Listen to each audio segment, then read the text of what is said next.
السلام عليكم خو، تحية خالصة. أهنئ السيد أمير بن هاشم، الرجل الجميل، مدرب طيب، على هذا الإنجاز الذي جاء بعد الإنجاز التاريخي أمام فريق دفاع حسن الجديدي. ولله الحمد، انتصار مستحق لفريق هضبة الزمامرة أمام فريق حسن أكادير.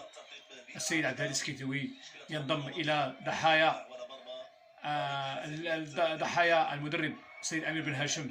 هذا الفوز الجميل، هذا الفوز الرائع المستحق، 2-0 أمام فريق اسمه حسن أكادير بتاريخه وبإنجازاته، فريق الذي فاز ببطولتين متتاليتين ذات موسم.